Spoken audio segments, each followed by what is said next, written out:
Stop à la terreur des médias. Les masses médias, et avant tout ceux qu'on appelle les médias de droit public, font partie des organisations les plus dangereuses au monde. Car les médias du mainstream sont devenus pour la plus grande part des commis complaisants des bellicistes. Des guerres d'agression camouflées en guerre humanitaire sont justifiées et préparées avant tout par des masses médias appelés de droit public. Par conséquent, les masses médias détiennent une part de culpabilité dans beaucoup de guerres.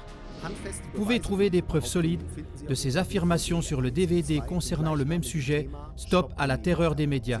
Vous pouvez commander ce DVD chez nous, le dupliquer et le distribuer. Vous trouverez l'adresse pour le commander à la fin de l'émission. Des enquêtes de longue date ont révélé que la diversité des médias tant glorifiés est une tromperie des peuples. La plupart des masses médias appartiennent à très peu de personnes. Les médias du mainstream sont en secret le premier et non le quatrième ou cinquième pouvoir dans l'État. Les médias sont devenus le plus grand pouvoir dans les pays occidentaux, plus puissant que le pouvoir législatif, le pouvoir de la police et le pouvoir judiciaire. Alexander Solzhenitsyn. La plupart des hommes sont complètement dépendants des médias. Ils leur font aveuglément confiance. Par conséquent, les médias principaux sont devenus une religion, un substitut de Dieu, bref, ils sont devenus une secte menaçante. D'autres raisons font des médias du mainstream des instruments particulièrement dangereux. Ils propagent des diffamations innombrables, des dénigrements et, comme on peut le prouver, de purs mensonges. Et ils le font jour après jour, année après année, décennie après décennie. De ce fait, dans la plupart des cas, ils sont tous du pareil au même. Quand des personnes sinistrées par les médias veulent se défendre en faisant une déclaration contradictoire, en règle générale, on la leur refuse. Ceci se passe en catimini et contre tout droit confirmé par écrit. À ce sujet, voici le dernier exemple concret qui est arrivé en août 2014 à Ivo Sasek, le fondateur de l'AZK. Monsieur Sasek a contré avec une version contradictoire un article incendiaire d'Hugo Stamm contre sa personne, publié dans le journal Tagesanzeiger du 7 août 2014. Monsieur Sasek s'est expliqué de façon brève et claire en 5 points. Nous allons vous démontrer comment, de façon habile et effrontée, et dans le monde entier, les versions contradictoires sont éliminées juridiquement, et cela en nous basant sur la déclaration contradictoire de Monsieur Sasek. Monsieur Sasek dit « Hugo Stamm finit son rapport avec une fausse affirmation. Sasek n'était pas disposé à répondre aux questions du journal Tagesanzeiger.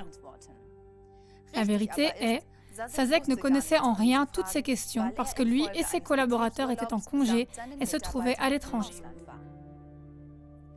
Les 5 réponses de l'avocat de haut niveau de Tamedia ne pouvaient pas être plus impudentes. L'avocat Simon Canonica a contrecarré ce premier fait très clair par les paroles suivantes. Avant la publication, l'auteur du Tagesanzeiger, Hugo Stamm, vous a envoyé 2 mails sur votre boîte mail de l'AZK,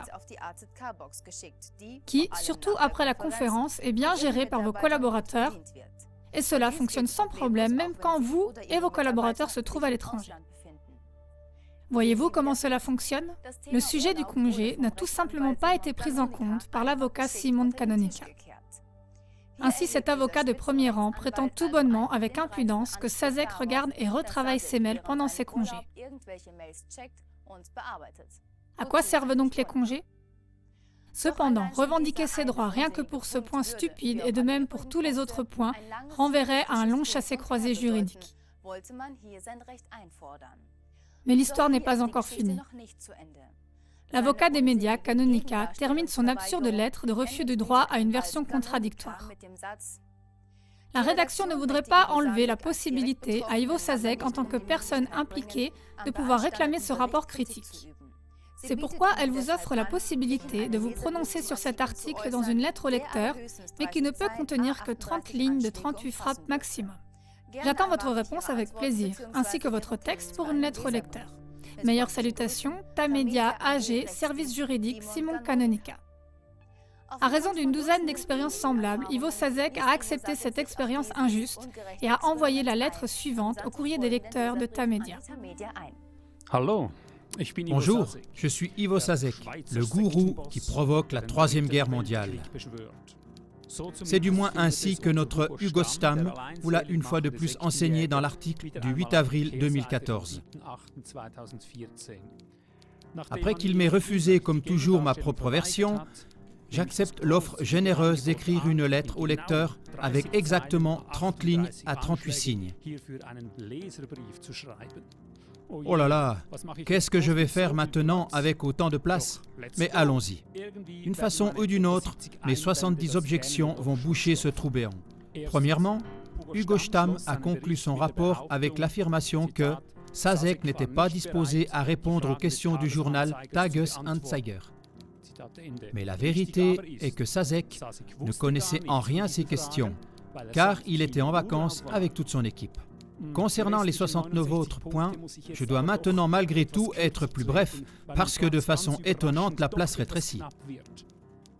Donc, inverser de 180 degrés toutes les déclarations méchantes d'Hugo sur moi, et alors vous saurez probablement exactement la vérité. Je vous embrasse, le Führer Ivo Sazek, gourou suisse, antisémite, ennemi des chrétiens, théoricien de conspiration, négationniste de l'Holocauste. PS, faites passer le message. Celui qui pense maintenant qu'au moins c'est une bonne chose que cette lettre au lecteur soit publiée se trompe. Mardi 26 août 2014, le rédacteur en chef du journal Tages-Anzeiger, Res Strehle, a envoyé la réponse négative suivante à Ivo Sazek. Cher Monsieur Sazek, merci, oui, j'ai lu votre prise de position. Les collègues responsables de la page du forum des lecteurs vont vous contacter. Je ne peux pas imaginer que cela puisse être imprimé sous cette forme. On devrait au moins dans les grandes lignes voir une tentative sérieuse de se pencher sur les arguments du collègue Stamm. Cordialement, Res Strehle. Chers téléspectateurs, cela fait partie du terrorisme quotidien des médias, comme l'ont expérimenté plusieurs dizaines de milliers de citoyens depuis des décennies.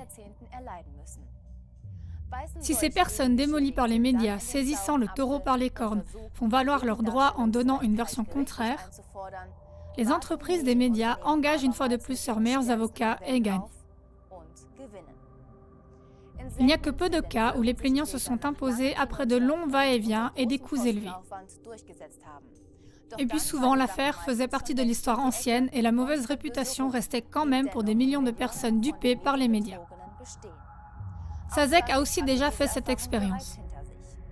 Et lorsqu'une chaîne de médias a quand même accepté, à force d'insister, de publier une version contradictoire correcte, en règle générale, ils ont maintenu leur fausse version, même après que leurs mensonges ont été découverts et tangiblement réfutés.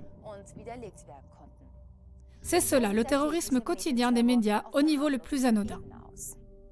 Si d'une façon ou d'une autre vous aussi vous avez subi personnellement des dommages causés par les médias, communiquez-le nous en quelques lignes, déposez votre plainte auprès de nous. Connaissez-vous des mensonges actuels et dangereux propagés par de quelconques médias? Alors faites-le nous savoir. Êtes-vous aussi fatigué des médias? Alors faites aussi partie d'une nouvelle chaîne de médias avec des valeurs nouvelles. Participez aussi bénévolement. Nous vous transmettons des médias alternatifs, mais aussi la possibilité d'y participer bénévolement.